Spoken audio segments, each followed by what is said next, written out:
ഇന്നത്തെ നമ്മുടെ വീഡിയോയ്ക്ക് നമ്മുടെ എല്ലാ കൂട്ടുകാർക്കും സ്വാഗതം. ഇന്ന് നമ്മൾ ചെയ്യാൻ പോണതേ, നമ്മുടെ വീട്ടിൽ ചെറിയ മക്കളൊക്കെ ഉണ്ടെന്നുണ്ടെങ്കിൽ ഉടുപ്പിൻ്റെ സിബ്ബ് വേഗം നാശമായി പോകാറുണ്ട് കേട്ടോ.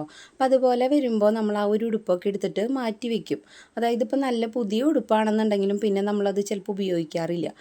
ഉടുപ്പിൻ്റെ സിബ്ബ് നാശമായി കഴിഞ്ഞാലേ അതിൽ നിന്ന് ഊരിയെടുക്കാനുള്ള ആ ഒരു ബുദ്ധിമുട്ടും അതുപോലെ തന്നെ പുതിയത് തയ്ച്ച് പിടിപ്പിക്കാനുള്ള ആ ഒരു ബുദ്ധിമുട്ട് കൊണ്ടായിരിക്കും മിക്ക കൂട്ടുകാരും അതൊന്നും ചെയ്യാതെ വെക്കുക കേട്ടോ.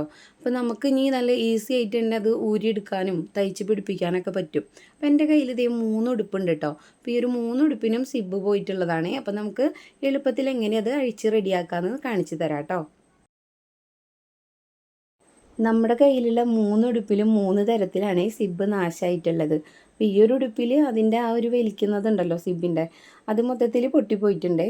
ഇതിലതുണ്ട് കേട്ടോ, പക്ഷേ സിബ്ബ് കറക്റ്റായിട്ടൊന്നും അടയ്ക്കാനും തുറക്കാനും പറ്റുന്നില്ല. അപ്പോൾ ഇതൊക്കെയാണ് പ്രശ്നങ്ങൾ. അപ്പോൾ നമുക്കിതിനെ ഈസി ആയിട്ട് ഇതേ അഴിച്ചെടുക്കാം കേട്ടോ. ഇനി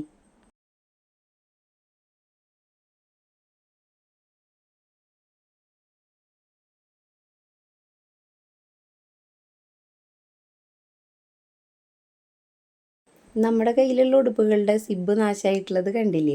അപ്പോൾ ഇത് ചെറിയ മക്കളുടെ ആണെന്നുണ്ടെങ്കിലും വലിയവരുടെ ആണെങ്കിലും ചുരിദാറിലും ഏത് ഡ്രസ്സിലാണെങ്കിലും സിബ്ബ് പോയിട്ടുണ്ടെങ്കിൽ നമുക്ക് ഒരുവിധമൊക്കെ പുതിയത് മാറ്റി വെക്കാനായിട്ട് പറ്റും കേട്ടോ.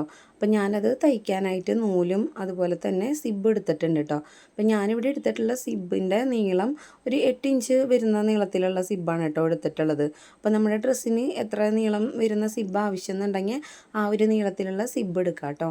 ചുരിദാറിനൊക്കെയാണ് മാറ്റി വെക്കണമെന്നുണ്ടെങ്കിൽ കുറച്ച് വലിയ സിബ്ബ് വേണ്ടി വരും. അപ്പോൾ നമ്മളിത് അഴിക്കാനായിട്ട് ഇതുപോലെ നൂല് കട്ട് ചെയ്യുന്ന ചെറിയ കത്രികയില്ലേ, അതാണെന്നുണ്ടെങ്കിൽ കുറച്ചും കൂടി എളുപ്പത്തിൽ നമുക്ക് നൂല് ആ ഒരു കെട്ടൊക്കെ ഉണ്ടെന്നുണ്ടെങ്കിൽ പെട്ടെന്ന് തന്നെ വിടിയിപ്പിച്ചെടുക്കാനായിട്ടേ ഇത് വെച്ചിട്ട് ചെയ്യുമ്പോൾ എളുപ്പമാണ്. അപ്പോൾ ഞാനിത് വെച്ചിട്ടാണ് കേട്ടോ നൂല് വിടിയിപ്പിക്കാനൊക്കെ എടുക്കാറ്. അപ്പോൾ ആ ഒരു സിബിൻ്റെ ദേ ഒരു മേൽഭാഗത്ത് ഉണ്ടായിരുന്നതും താഴ്ഭാഗം വരെ ഞാൻ അഴിച്ചിട്ടുണ്ട്. ഇതേപോലെ തന്നെ ഇപ്പുറത്തെ സൈഡും നമുക്ക് അഴിച്ചെടുക്കാം.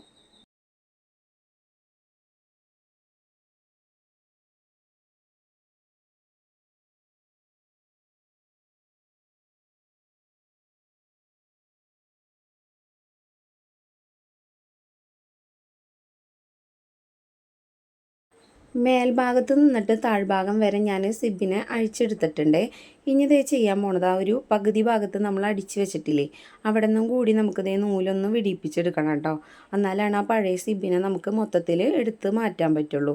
അപ്പോൾ അത് അവിടെ ഒരു ചെറിയ തയ്പ്പാണ് പോയിട്ടുള്ളത്. അപ്പോൾ അത് ഇതുപോലെ ഇങ്ങനെ ഒന്ന് വിടിയിപ്പിച്ചിട്ട് വലിക്കുക കേട്ടോ. പിന്നെ ഇതുപോലെ ആ ഒരു ലോക്ക് ഇട്ടിട്ടുണ്ടല്ലോ, ആ ലോക്കും കൂടി നൂലൊന്ന് കട്ട് ചെയ്ത് കൊടുത്തിട്ടുണ്ട്.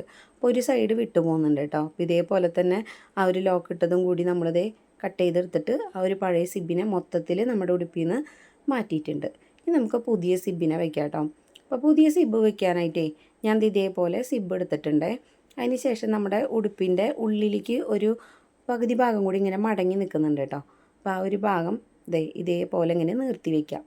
നിർത്തി വെച്ചിട്ട് നമ്മുടെ ആ ഒരു സിബിൻ്റെ ആ ഒരു മേൽഭാഗത്ത് ചെറിയൊരു ലോക്കില്ലേ, അത് കഴിഞ്ഞിട്ട് ഒരു 1/2 ഇഞ്ചും കൂടി മേൽഭാഗത്തേക്ക് ഉണ്ടാവുമല്ലോ, അത് നമ്മുടെ ആ ഒരു ബാക്ക് ഭാഗത്തേക്കുള്ള തുണിയിലേക്ക് ഇത് ഇതേപോലെ വെച്ചിട്ട് ഉള്ളിലേക്ക് മടക്കുന്നുണ്ട് കേട്ടോ.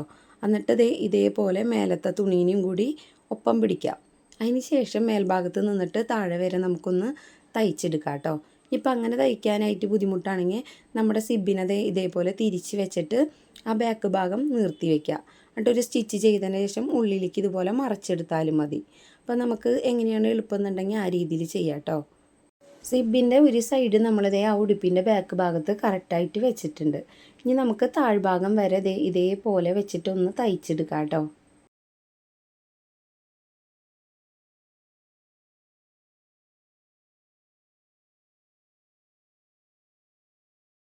ഒരു സൈഡ് നമ്മളിതേ തയ്ച്ചെടുത്തിട്ടുണ്ട് കേട്ടോ. അപ്പോൾ ഇതേപോലെ തന്നെയാണ് സിബിൻ്റെ ഒരു വശത്തേക്കും കൂടി ഉടുപ്പിൻ്റെ സൈഡ് ഭാഗം കൂടി വെച്ചിട്ട് ഇതുപോലെ തന്നെ നേരെ തയ്ച്ചെടുക്കാം കേട്ടോ. തയ്ക്കുമ്പോൾ ആ ഒരു സിബ് നടുക്കിൽ വരുമ്പോൾ ഒരുപാട് സിബ് കാണാത്ത തരത്തിൽ തുണീനെ അടുപ്പിച്ച് വെച്ചിട്ട് വേണേ തയ്ച്ചെടുക്കാനായിട്ട്. അപ്പോൾ താഴ്ഭാഗം വരെ ഞാൻ തയ്ച്ചെടുത്തിട്ടുണ്ട് കേട്ടോ. ഇനി നമുക്ക് ചെയ്യാനുള്ളതേ ഇതിൻ്റെ താഴ്ഭാഗത്ത് ഇനി നമുക്കൊന്ന് സ്റ്റിച്ച് ചെയ്യാനുണ്ട്. അപ്പോൾ അതിനെ ഉടുപ്പിൻ്റെ ഉൾഭാഗത്തേക്ക് മറച്ചിട്ടിട്ട് വേണം കേട്ടോ തയ്ക്കാനായിട്ട്. അതായത് ആ ഞെറി വരുന്ന ഭാഗം ഉണ്ടല്ലോ, അവിടെയാണെങ്കിൽ നമുക്കിനി തയ്ച്ചെടുക്കാനുള്ളത്.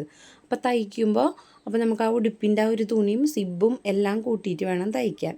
അപ്പോൾ ബാക്കി സിബ് നിൽക്കുന്നുണ്ടെങ്കിൽ നമുക്ക് കട്ട് ചെയ്ത് കളയാം. അപ്പോൾ നമ്മൾ ആദ്യം തന്നെ കട്ട് ചെയ്യരുത് കേട്ടോ.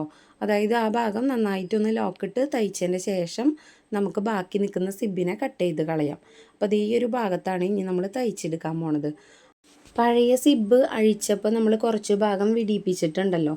അപ്പോൾ അവിടെ നിന്ന് തൊട്ടിട്ട് നമുക്ക് ഇപ്പുറത്ത് ആ ഒരു സിബിനെ കറക്റ്റ് വെച്ചിട്ട് ഉടുപ്പിൻ്റെ ഈ ഒരു സൈഡ് വരെ കറക്റ്റ് എവിടെയാണോ വിടിയിപ്പിച്ചത് അവിടം വരയ്ക്ക് വന്നിട്ട് ഒന്ന് ലോക്കിട്ട് കൊടുക്കുക കേട്ടോ. പിന്നെ തിരിച്ച് വീണ്ടും ആ ഒരു ഭാഗത്ത് കൂടെ തന്നെ തയ്ച്ചെടുക്കുക. അപ്പോൾ ആ ഒരു സിബിൻ്റെ ഭാഗത്ത് നമ്മളൊന്ന് നന്നായിട്ടൊന്ന് ലോക്കിടാം കേട്ടോ. സിബിൻ്റെ താഴ്ഭാഗത്ത് നമ്മൾ ഇതുപോലെ ലോക്കിട്ട് കൊടുത്തില്ലെങ്കിൽ മേലെന്ന് വലിക്കുമ്പോൾ താഴ്വശം വരെ മൊത്തത്തിൽ അത് ഓപ്പൺ ആയിട്ട് വരും കേട്ടോ. പിന്നെ നമുക്കിതൊന്നും ചെയ്യാൻ പറ്റില്ല. അപ്പോൾ പഴയ നമ്മൾ സിബ് ഉണ്ടായിരുന്നത് നാശമായിട്ടിരിക്കില്ലേ, അപ്പോൾ അതേപോലെ വരും. അപ്പോൾ നമ്മൾ ആ ഒരു ഭാഗം തയ്ച്ച് കഴിഞ്ഞിട്ട് താഴ്ഭാഗം നമ്മൾ കൂടുതലുള്ളത് വെട്ടിക്കളഞ്ഞിട്ടുണ്ടേ. അതിന് ശേഷം ആ ഒരു സിബിൻ്റെ താഴ്ഭാഗത്തേ നമ്മൾ ഇതേപോലെ ഒരു കോട്ടൻ്റെ തുണിയോ എന്തെങ്കിലും വെച്ചിട്ടൊന്ന് തയ്ച്ച് കൊടുക്കണം കേട്ടോ. ഇല്ലെങ്കിൽ തയ്ച്ചില്ലെങ്കിൽ ആ ഒരു സിബ് നമ്മൾ വെട്ടിക്കളഞ്ഞിട്ടുണ്ടല്ലോ, അത് മക്കളുടെ മേത്ത് തട്ടിയിട്ട് ചെറുതായിട്ട് അവിടെ ഒരു കോറലൊക്കെ വരും. അപ്പോൾ ഇടുമ്പോൾ ഭയങ്കര ബുദ്ധിമുട്ടായിരിക്കേ. അപ്പം അങ്ങനെ ഇല്ലാതിരിക്കാനായിട്ട് ഇതുപോലൊരു തുണി വെച്ചിട്ട് ചെറുതായിട്ടൊന്ന് തയ്ച്ചു കൊടുക്കുക. എന്നിട്ട് സൈഡ് ഭാഗം കൂടുതൽ നിൽക്കുന്ന തുണീനെ ഒന്ന് കട്ട് ചെയ്ത് മാറ്റാം കേട്ടോ. ഇനി ഇതുപോലെ എന്നിട്ട് മറിച്ചിടാം. നമ്മുടെ കയ്യിലുള്ള ഈ ഒരു ഉടുപ്പിൽ നമ്മൾ എത്ര പെട്ടെന്ന് തന്നെയാണ് പഴയ സിബിനെ അഴിച്ചു മാറ്റിയിട്ട് പുതിയ സിബ് വെച്ചതെന്ന് കണ്ടില്ലേ. അപ്പോൾ ഇതുപോലെ എല്ലാവർക്കും നല്ല എളുപ്പത്തിൽ സിബ് വയ്ക്കാനായിട്ട് പറ്റും കേട്ടോ. അപ്പോൾ ഇതേ രീതിക്ക് തന്നെ എനിക്ക് ബാക്കിയുള്ള 2 ഉടുപ്പിലും സിബ് വെച്ചെടുക്കാനുണ്ട് കേട്ടോ. അപ്പോൾ ഈ ഒരു ഉടുപ്പ് സിബ് വെച്ചെടുത്ത കാരണം ഇനി ഇത് കുറേ നാളും കൂടി ഒന്ന് ഉപയോഗിക്കാനായിട്ട് പറ്റിയേ. അപ്പോൾ നമ്മളിതുപോലെ മാറ്റി അങ്ങോട്ട് വേറെ ഇതൊന്നും ചെയ്യാൻ പറ്റില്ല എന്ന് പറഞ്ഞിട്ട് വെക്കുകയാണെങ്കിൽ ഒന്നിനും പറ്റില്ല കേട്ടോ. അപ്പം നമ്മുടെ കൂട്ടുകാരുടെ കയ്യിൽ ഏതെങ്കിലും ഡ്രസ്സുകൾ ഇതുപോലെ മാറ്റി വെച്ചിട്ടുണ്ടെങ്കിൽ അതിലൊക്കെ ഒന്നൊരു സിബ് വെച്ചിട്ട് നോക്കാം കേട്ടോ. അപ്പോൾ അത് അഴിക്കാനും നല്ല എളുപ്പമാണ്, പുതിയത് വെക്കാനും നല്ല എളുപ്പമാണ് കേട്ടോ. അപ്പോൾ ഇതൊരിട്ടം ഇതുപോലെ ഒന്ന് ചെയ്ത് നോക്കാം. അപ്പോൾ നമ്മുടെ ഇന്നത്തെ വീഡിയോ ഇത്രത്തോളം കേട്ടോ. അപ്പോൾ നമ്മുടെ വീഡിയോ ഇഷ്ടപ്പെടുകയാണെങ്കിൽ നമ്മുടെ ചാനലൊന്ന് സബ്സ്ക്രൈബ് ചെയ്യുക, ലൈക്ക് ചെയ്യുക, കമൻറ്റ് ചെയ്യുക, ഷെയർ ചെയ്യുക കേട്ടോ. അപ്പോൾ അടുത്ത നല്ലൊരു വീഡിയോ ആയിട്ട് ഇനി വീണ്ടും വരാം.